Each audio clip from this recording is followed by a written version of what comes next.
बार भी आ रही है और ये लगभग अभी 3-3.5 साल की है, तो लगभग साल भर के अंदर अंदर जो है वो भी आ जाती है। ऐसे ही वो वाली है हमारी, ये भी 25 किलो दूध पहली ब्यात में दे रही, अब दूसरी बार ब्याने वाली है। तो आज हम देहरादून स्थित बालावाला में आए हैं और यहाँ पर पशुपालक हमारे साथ में हैं और हम इनसे पूछना चाहेंगे।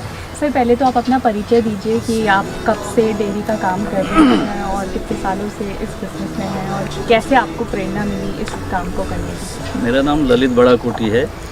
मैं पिछले 33 वर्षों से सामाजिक क्षेत्र में काम करता हूँ। विशेष रूप से राष्ट्रीय स्वयंसेवक संघ का मैं कार्य करता हूँ। खेती से हम हमेशा जुड़े रहे और उस समय जब हम संघ के काम से क्षेत्र में जाते थे तो लोग जो युवा थे पढ़े लिखे वो ये कहते थे कि भाई कुछ रोज़गार कहीं सर्विस हमारी लगवा दो। तो हम उनको यही राय देते थे कि भाई अपनी खेती है तो उससे जुड़ा हुआ और पशुपालन का काम करो, डेयरी उद्योग अच्छा है, इस तरह से बात होती थी। लेकिन बहुत युवा जो पढ़े लिखे हैं वो सोचते थे कि भाई ये काम हमारे लिए है।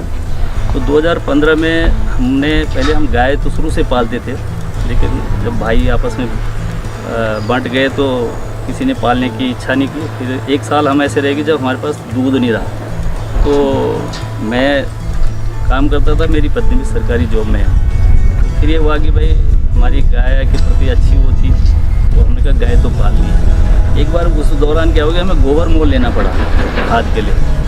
यहाँ पर हम धान लगाते थे और हमें गोबर नहीं मिला, तो हमें लगा कि भाई गोबर तो कम से कम फ्री मिलता था। यहाँ से बात शुरू हुई और फिर हमने कहा अच्छा ये प्रयोग हम ही करते हैं, हम गाय पालते हैं। तो 2 गाय से मैंने शुरू किया। आज मेरे पास ऐसी भी अपने घर की बिल्कुल छोटे जैसे बच्चे हैं, इन्हीं की तरह 3-3 बार जो ब्याह गई मेरे पास। जो अंदर गाय है वो भी तीसरी बार मेरी घर की बच्चिया, पहली बच्चिया है। अभी ये दूसरी एक गाय है तो ये अब दूसरी बार ब्याहने वाली है, तीसरी बार। ऐसी ये भी हमारी अपने घर की। तो हमने बच्चे तैयार किए। हम आज हमारे पास 20 जानवर हैं इस समय। सर, जैसा आपने बताया कि आपने 2 गायों से शुरू किया था और आज के समय में आपके पास 20 जानवर हैं, तो मैं आपसे ये पूछना चाहूँगी कि और भी जो हमारे किसान भाई हैं, आप उनको क्या संदेश देना चाहते हैं ताकि वो भी इसमें और उनकी जागरूकता बढ़े और वो भी इसमें आगे आपके जैसा काम करें। जो लोग इस क्षेत्र में काम करना चाहते हैं, एक निश्चित रूप से पशु जैसा हम अपने बच्चे के साथ व्यवहार करते हैं या परिवार में रहते हैं, ये बोल नहीं सकता पशु, लेकिन समझता बहुत सब कुछ है।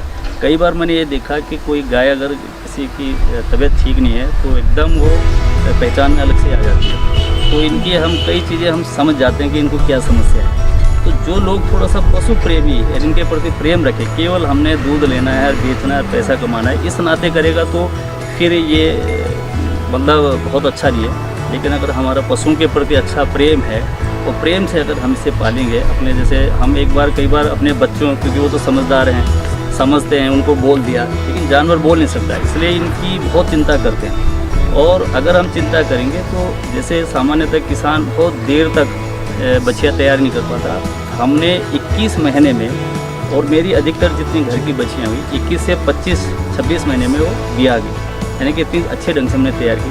इस समय थोड़ा सा बच्चे ज़्यादा हो गए और एक थोड़ा सा किसानों के आगे समस्या है कि जो छोटे किसान है, जो केवल किसान ही है, जो पशुपालन डेयरी के हिसाब से नहीं करते हैं, उनके लिए ज़्यादा दिक्कत है। उन्होंने क्या है कि उन पर छोटी जगह है, उन्होंने उतना सेटअप नहीं बनाया, तो वो अपने जानवर जो दूध नहीं दे रहा है या ऐसे भी अच्छी बछियाँ लोगों को सड़क पे छोड़ दें। हमारा सरकार से भी है या पशुपालन विभाग से भी अनुरोध रहेगा कि भाई इसके लिए कोई व्यवस्था की जानी चाहिए, उस पर नंबरिंग हो, कुछ हो, जिससे पता चले किसका जानवर ये सड़क पे छूट रहा है। एक थोड़ा सा ये समस्या, बाकी कोई घाटे का सौदा नहीं।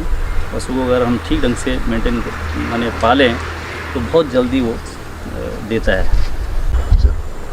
सर, जैसे कि प्रदेश सरकार सेक्स सॉर्टेड सीमेन के ऊपर काम कर रही है, तो आपको क्या इस विषय में जानकारी है? हाँ, मुझे जानकारी है। और जब यहाँ आपका पशुलोक में खुला था, उससे पहले से भी हमने प्राइवेट संस्थाओं से वो कराया है।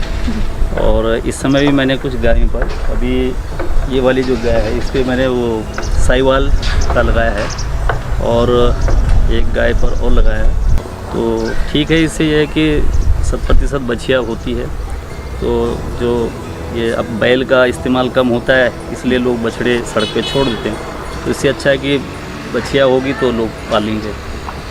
सर जैसा आपने कहा कि सेक्स सॉर्टेड सीमेन से बच्चियाँ होंगी तो लोग ज़्यादा पालेंगे, तो इसके क्या क्या और भी लाभ हैं जो हमारे किसान भाइयों को आप बता सकते हैं? इसमें एक तो लाभ ये हो सकता है कि अच्छी नस्ल का जो है बच्चा पैदा होगा। उससे क्या है कि सामान्यतः किसानों को नस्ल के बारे में जानकारी नहीं है और ढंग से जागरूकता नहीं है। लेकिन जैसे हम लोगों का जो ग्रुप है तो हम कभी कभी ज़्यादा किसानों को और पशुपालकों को बुलाते हैं तो उसमें हमें जानकारी देते हैं, उसके सीमेन के नंबर भी बताते हैं कि इस तरह का सीमेन लगाएंगे तो उसकी जो बैकग्राउंड होगी तो उसकी दूध की मात्रा ज़्यादा होगी।